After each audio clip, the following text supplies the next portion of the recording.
wanaagsan daawadayaal qodobkeena waxaan ku la faguri doonaa duqeymihii ugu ballaarnaa oo xalay ilaa iyo saaka sala subaxii la soo gaareen oo ka dhacay gobolka Shabeellaha Dhexe iyo Hiiraan. Ururka Al-Shabaab ayaa maalmihii ugu dambeeyay waxay isku urursanayeen gobolka Shabeellaha Dhexe iyo sidoo kale Hiiraan.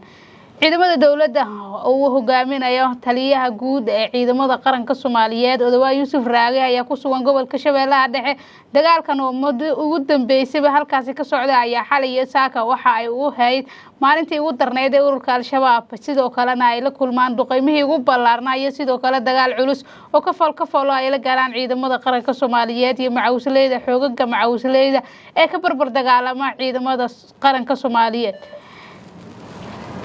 waxaan kala qaadi doonaa sidoo kale duqeymaha ugu ballaaran gobolka ay ka dhaceen waa Hiiraan iyo sidoo kale Shabeellaha Dhexe. dagaalka dhulkaana waxa uu ka dhacay inta badan gobolka Hiiraan ee bartamaha Soomaaliya.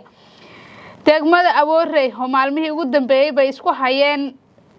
ururka Al-Shabaab iyo sidoo kale ciidamada dawladda federaalka Soomaaliya iyo xoogagga macawisleyda ee ka barbar dagaalama ciidamada Soomaaliya sidoo kale dawladda federaalka Soomaaliya ay ku hashato dagaalkan haatan ay fooda isku darayaan iyadoo ururka Al-Shabaab sidoo kalena laga xoreynayo deegaanada ururka Al-Shabaab gacantooda ugu jiro ayaa marka hore waxa dagaalkani inta badan uu saameeyay dadka deegaanka ee ku dhaqan Aboorey taas oo curyaamiyay xoolo dhaqatada xilli lagu jiro abaar sidoo kalena ay haraadiyeen xoolahaasi biilaan baahsan iyo sidoo kale biyo soo wajahday webiga Shabeelle ee maro labadaas gobol Shabeellada Dhexe iyo Hiiraan isku maro.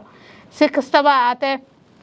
dagaalkan xalay duqeymahan ballaaran ee ka dhacay degmada Aboorey sidoo kale gobolka Shabeellaha Dhexe waxa Al-Shabaab loogu jiray horjoogayaal iyo sidoo kale saraakiil sarsare ee ururka ugu jiray xubin muhiim ah sidoo kalena waa xubin firfircoon ka tirsan ururka sidoo kalena hogaaminaya dagaalkan haatan ay kula jiraan dawladda federaalka Soomaaliya iyo sidoo kale deegaanada ay haatan doonayso dawladda inay marka deegaanada ay haatan ururka Al-Shabaab doonayaan inay markale dawladda ka qabsadaan taas oo ay ugu dambeysay mudooyinkii ugu dambeeyayna hay dagaalo culus kala kulmayeen masaajidka Cali Guduud oo ka tirsan gobolka Shabeellaha Dhexe Xaaji Cali deegaanka Ceel Cali Axmed biyo cadde iyo sidoo kale deegaano hoostaga gobolka Shabeellaha Dhexe.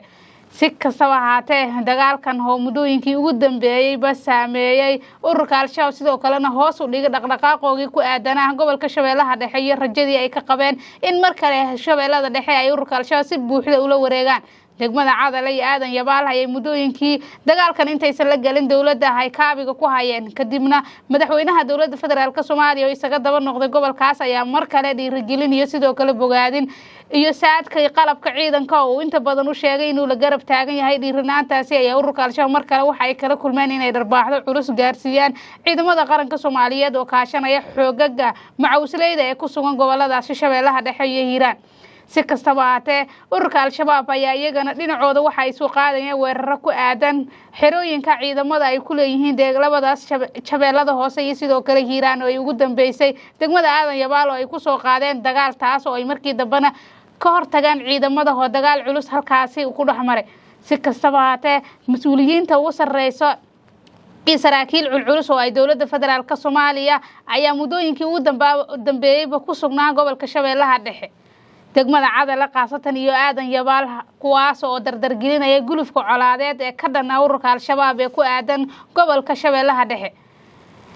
dhinaca kale ururka Al-Shabaab ayaa waxa la sheegayaa inay u ruqaansadeen dhinaca iyo gobolada Baay iyo Boqol iyo Shabeellaha Hoose halkaas oo ay inta badan cadaadiskan gobolka Shabeellaha Dhexe ka soo koraya iyo Hiiraan ay ugu nafisayaan iyagoo dagaalada xoogooda ka hirgelinaya magaalada Xudur ee gobolka Boqol iyo deegaano hoostaga halkaas oo ay dagaalo kula galeen daraawiishta Koonfur Galbeed iyo sidoo kale ciidamada dawladda federaalka Soomaaliya oo kaashanaya ciidamada Itoobiya ee nabad ilaalinta u jooga Soomaaliya kuwaas oo mudooyinkii ugu dambeeyay dagaalo baan ay ku dhaxmarayeen gobolka Boqol taas oo sababtay in mar kale ururka Al-Shabaab ay dhinaca iyo Shabeellada Hoose iyo Hiiraan ay isaga soo tagaan kuna beeganeen inay mar kale ururka Al-Shabaab dagaalo xoogan ku qaadaan Koonfur Galbeed culayskana ay saaraan. dagaaladan haatan ka soo cusboonaaday Hiiraan iyo Shabeellada Dhexe ayaa ka imaanay kadib markii madaxweynaha Soomaaliya Xasan Sheekh Maxamuud iyo sidoo kale gudoomiyaha maxkamadda sare Shuute Odawa oo taliyaha ciidamada xoogga dalka Soomaaliyeed ay isugu aruureen gobolka Shabeellaha Dhexe iyo Hiiraan kuwaas oo dardargeliyay in mar kale ururka Al-Shabaab dagaal xoogan iyo guluf colaadeed oo ka dhan ah deegaanada gacantooda ku jira mar kale dib loogu qabsado dibna loogu soo celiyo gacanta dawladda deegaanada haatan ka maqan. si kastaba ha ahaatee al-shabaab iyo dowladda ayaa muddooyinkii ugu dambeeyay dagaalada waxa ay ku dhex marayeen koonfurta Soomaaliya dowladda oo kaashanaysa